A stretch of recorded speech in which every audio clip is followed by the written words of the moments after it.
నమస్తే, welcome to our channel. నేను మేసిరి. పవన్ కళ్యాణ్ గారు పిఠాపురం నుంచి డేర్ చేస్తున్నారా? సో ఈ అంశాన్ని మనకి ఇంకా క్లుప్తంగా వివరించడానికి సో మనతో పాటు ఉన్నారు ప్రముఖ సీనియర్ జర్నలిస్ట్ జగదేవ్ గారు. నమస్కారం సార్. నమస్తే సార్, ఇప్పుడు చూస్తుంటే జనసేన అధినేత ఇన్ని రోజుల నుంచి ఒక ఉత్కంఠ ఉండేది, ఎక్కడి నుంచి పోటీ చేస్తారని చెప్పేసి. కానీ ఇప్పుడు ఫైనల్గా ఒక డెసిషన్ అయితే తీసుకున్నారు, అది చెప్పడం కూడా జరిగింది, పిఠాపురం నుంచి వెళ్ళి అని చెప్పేసి. సో పిఠాపురం నుంచి ఎందుకు ఆయన అక్కడ నుంచి వెళ్ళి పోటీ చేసే నిర్ణయించుకున్నారు? అంటే చాలా వార్తలు వినపడ్డాయి మీరు అన్నట్టు. ముందు గాజువాక భీమవరం అన్నారు. గాజువాక భీమవరంలో గత ఎన్నికల్లో చేదు అనుభవం ఎదురైన నేపథ్యంలో బట్ ఆ రెండు స్థానాల్లో బలమైన సామాజిక వర్గం ఉన్నప్పటికీ కూడా రకరకాల వార్తలు వినిపించాయి. రీసెంట్గా మళ్ళీ పరపతనైన సంథింగ్ అతని పేరు, భీమవరం మాజీ ఎమ్మెల్యే, ఆయన కూడా జనసేన తీర్థం పుచ్చుకున్న నేపథ్యంలో కూడా పవన్ కళ్యాణ్ గారు ఎక్కడి నుంచి పోటీ చేస్తే బాగుంటుంది, ఈసారి గెలుపు ఖాయం, నేనే సపోర్ట్ ఇస్తాను అని కూడా ఆయన చెప్పారు. చెప్పిన తర్వాత అప్పుడు కూడా పవన్ కళ్యాణ్ మాట్లాడలేదు, మేబీ అక్కడ నుంచి చేస్తారేమో అనుకున్నారు. ఆ తర్వాత మళ్ళీ పిఠాపురం అంశం కూడా తెర మీదకి వచ్చింది. గతంలో పిఆర్పి తరఫున వంగ గీత గారు అక్కడ పోటీ చేశారు. ఆ కాపు సామాజిక వర్గానికి సంబంధించి సుమారుగా 180,000 పైచిలకు ఓట్లే ఉన్నాయి. అప్పుడు ఆవిడ గెలిచారు కాబట్టి అదే మేనియాతో ఇప్పుడు కూడా ఈయన గెలిచే అవకాశం ఉంది. And more over TDP Janasena mania ఏదైతే రాష్ట్రంలో బలంగా వీస్తుందో గెలుపు ఖాయం అనుకుని కూడా వార్త వచ్చాయి. బట్ అప్పుడు కూడా స్పందించలేదు. ఆ తర్వాత బీజేపీ ఎప్పుడైతే కూటమిలో భాగమైందో, ఏది టీడీపీ జనసేనతో కూడా బీజేపీ కూడా కూటమిలో భాగమైనప్పుడు ఈయన లోక్సభకు ప్రాతినిధ్యం వహించే అవకాశం ఉంది. కాకినాడ తరఫున పోటీ చేస్తారు. రేపు పొద్దున గవర్నమెంట్ వచ్చాక సెంట్రల్ మినిస్టర్ అయ్యే ఛాన్సెస్ ఉన్నాయని కూడా వార్తలు వచ్చాయి. దానికి సంబంధించి పవన్ కళ్యాణ్ గారు అన్నయ్య నాగబాబు గారు కూడా ఇవ్వట్లేదు కాకినాడ సీటు, ఈయనకే ఇస్తున్నారు అన్నట్టు కూడా మన వార్తలు చూసాం. సో ఇన్ని జరిగిన తర్వాత ఎట్టకేలకు ఇవ్వాల ఆయన ఫైనల్ గా నేను పిఠాపురం నుంచి పోటీ చేయబోతున్నాను. అవును సార్, కానీ మళ్ళీ ఇంకొక పేరు వర్మ పేరు కూడా వినిపిస్తుంది గారు. ఆయన టీడీపీకి ఫేవర్ గా ఉండే వ్యక్తి. అయితే ఆయన ముందు నుంచి గత సంవత్సరం నుంచి కూడా టీడీపీ జెండాలు పెట్టడము, టీడీపీ బ్యానర్లు పెట్టడము ఇవన్నీ జరుగుతున్నాయి. పెట్టి ఖచ్చితంగా బలంగా ఎలాగైనా టీడీపీ తరఫున ఈసారి గెలుపు చూపిస్తాను, ఎందుకంటే ఆయన ప్రజల్లో ఉండే మనిషి, స్థానికంగా ఉండే మనిషి కాబట్టి ఆ కాపు సామాజిక వర్గ ఓట్లు కూడా తనకే వచ్చే ఛాన్సెస్ ఎక్కువ ఉన్నాయన్నట్టు కూడా అక్కడ ప్రచారం అయితే ఉంది అలా అని. సరే ఆయనే అనుకున్నారు. బట్ ఇప్పుడు ఎప్పుడైతే పవన్ కళ్యాణ్ అక్కడ నుంచి పోటీ చేస్తున్నారో ఆయన ఖచ్చితంగా రెబల్ అయిపోయే ఛాన్సెస్ ఉన్నాయని వార్తలు వస్తున్నాయి. ఆల్రెడీ ఇప్పటికే గ్రౌండ్ లెవెల్లో ఉండే కొంతమంది కార్యకర్తలు టీడీపీ జెండాలు కూడా తగలబెట్టారు. అది ఇంతకుముందు న్యూస్ లో కూడా చూశాను నేను.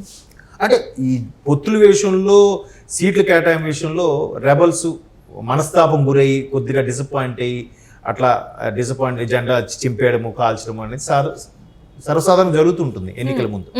అయితే ఇప్పుడు వర్మ గారి స్ట్రాటజీ ఎట్లా ఉండబోతుంది అనేదే పెద్ద క్వశ్చన్ మార్క్. ఎట్లా అంటే వర్మ గారు కూడా ఒక సందర్భంలో స్టేట్మెంట్ ఇచ్చారంటే, ఇక్కడ టీడీపీ తరఫున నాకే ఇస్తే పోటీ చేసి ఖచ్చితంగా గెలుపు ఖాయం అయ్యేలాగా చేస్తాను, అలా కాకుండా వేరే ఎవరికి ఇచ్చినా కూడా నేను సహించేది లేదు, అప్పుడు ఖచ్చితంగా రెబల్గా ఇండిపెండెంట్ గానే పోటీ చేస్తాను, ఒకవేళ పవన్ కళ్యాణ్ గారికి కానీ ఇస్తే ఆయన తరపున నేను నిలబడి క్యాన్వాసింగ్ చేస్తాను కూడా చెప్పాడు ఆయన, వర్మ గారు. సరే, ఇప్పుడు అదే మాట మీద ఉంటారా లేదా ఖచ్చితంగా ఇండిపెండెంట్ గా కానీ లేదా వైసీపీ తరపున కానీ పోటీ చేస్తారా అనేది క్వశ్చన్ మార్క్. అంటే ఒకవేళ వైసీపీలోకి వెళ్లకుండా ఇండిపెండెంట్ గా పోటీ చేశారంటే ఖచ్చితంగా అతన్ని కోవర్ట్గా జగన్మోహన్ రెడ్డి గారు వాడుకోవచ్చు, ఇన్ఫ్లుయెన్స్ చేయొచ్చు అని ఒక అభిప్రాయం.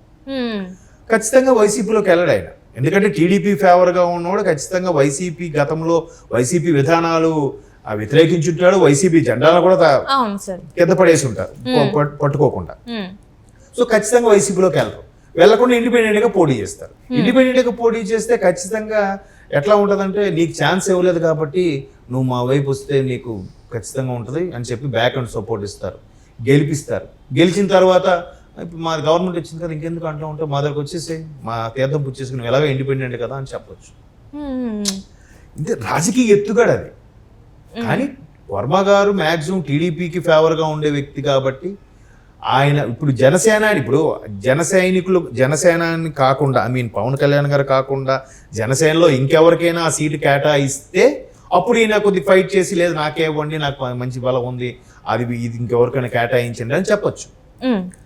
అలా కాకుండా జనసేనానికే ఇచ్చారు కాబట్టి ఇంకెవరిని మారుస్తారు? స్కోప్ లేదు. సో అందుకే ఆయనకి పవన్ కళ్యాణ్ ఫేవర్ గా ఉంటానని కూడా గతంలో చెప్పడం జరిగింది. అంటే మేబీ ఆయన అక్కడ నుంచి పోటీ చేయని అనుకున్నాడేమో. అలా అనుకొని అక్కడ నుంచి పోటీ పవన్ కళ్యాణ్కి ఎవరిలో ఇస్తాను ఇంకెవరికి ఇస్తారు అప్పుడు మనం గట్టిగా రెబల్ గా ఫైట్ చేయొచ్చు అనుకుని ఉండొచ్చు నేను అనుకుంటున్నా.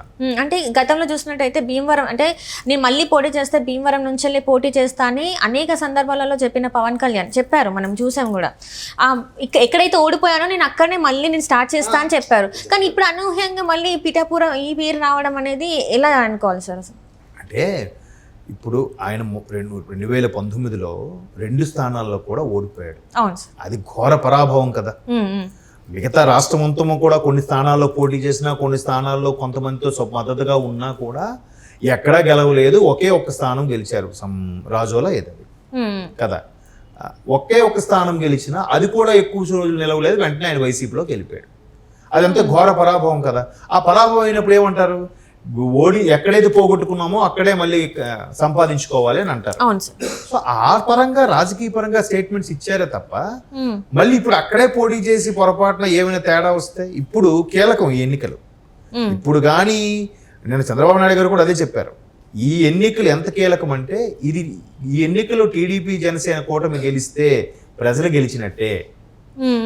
ప్రజలు ఏదైతే ఎంత వ్యతిరేకతతో ఉన్నారో, ఎంత నిర్లిప్తత నైరాశ్యంలో ఉన్నారో, నిరాశలో ఉన్నారో అవన్నీ కూడా ఒకసారి చెక్ పెట్టినట్టు అవుతుంది. టీడీపీ వస్తేనే బాగుంటుంది, సెంట్రల్లో కూడా బీజేపీ వస్తే రాష్ట్రం అమ్మయ్య పర్వాలేదురా అనిపించినట్టు ఉంటుంది. అంటే ఇప్పటికే దాన్ని ఏమంటారు, చచ్చిన పామును ఇంకా చంపకరా అన్నట్టు ఉంది పరిస్థితి.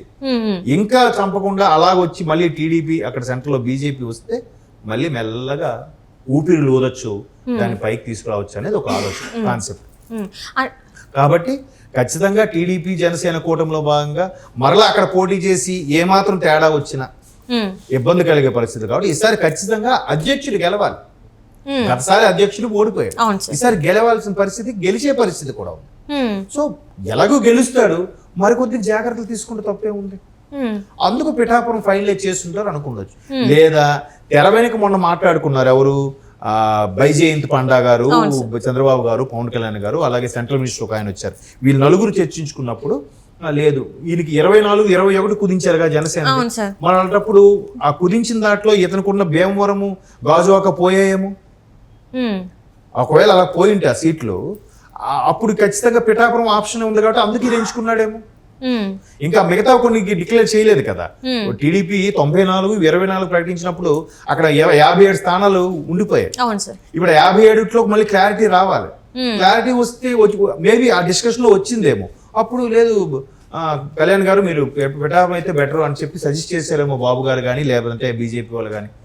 అలాంటప్పుడు ఈయన పబ్లిక్ గా ఆ స్టేట్మెంట్ ఇచ్చి ఉండొచ్చు. అంటే ఇప్పటి వరకు కూడా వాళ్ళ ఎవరైతే కార్యకర్తలు ఉన్నారో, ఎవరైతే ఆయన ఫ్యాన్స్ ఉన్నారో ఊహించలేదు పిఠాపురం నుంచి చేస్తారని చెప్పి. ఊహించలేదు కాదు, ఈ ఊహాగానాలు ఉన్నాయి. ఊహాగానాలు ఉన్నాయి కానీ అంటే పవన్ కళ్యాణ్ గారు చెప్పినట్టు అక్కడే అని అనుకున్నారు, కానీ ఇది జస్ట్ న్యూస్ వరకే అని అనుకున్నారు. కానీ ఈ రోజు మాత్రం తను ఇట్లా చెప్పేసరికి కొంత అంటే లేదు, ఇవి మీరు అన్ని దాంట్లో ఒప్పుకుంటాను. కానీ ఇవన్నీ కూడా విశ్లేషకుల అభిప్రాయము, కొన్ని ఛానల్స్ చేసిన ప్రచారం ఇది. ఆయన ఎక్కడ అనలేదు, ఆయన ఎక్కడ ఆయన నోటితో ప్రచారం చెప్పలేదు, ఆయన ఎక్కడ సీట్లు సర్దుబాట్లు కూడా పలానా దగ్గర పవన్ కళ్యాణ్ కూడా చెప్పలేదుగా. ఇవాళ నోరు తెరిచి చెప్పాడు ఆయన, నేను పిఠాపురం నుంచి పోటీ చేయబోతున్నానని చెప్పలేదు కదా. సో ఇవన్నీ ఊహాగానాలు. ఇప్పుడు విశ్లేషకులు గతంలో జరిగిన పరాభవాలు, అనుభవాల దృష్ట్యా ఈ నెలగెళ్తే బాగుంటుంది, ఎక్కడికి వెళ్తే బాగుంటుంది, ఇలా కలిస్తే ఇప్పుడు టీడీపీతో కలిస్తేనే బాగుంటుందని ఎందుకు అనుకున్నారు?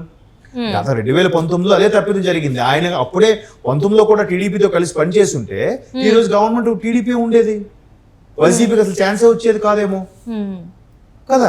60 స్థానాల వరకు కేవలం జనసేన విడిగా పోటీ చేయడంలోనే ఓడిపోయింది టీడీపీ 2019లో. సో అలాగా కొన్ని రకాల వ్యూహాలు, ఇలాగుంటేనే బెటర్, ఇలాగెళ్తేనే కరెక్ట్, ఇది ఆ చిన్న స్టెప్పే పెద్ద విజయానికి దారి తీస్తుందని కూడా కొన్నిసార్లు జరుగుతుంటాయి. వాళ్ళు చాలా చూస్తారు కదమ్మా వాళ్ళ అనుభవంతో.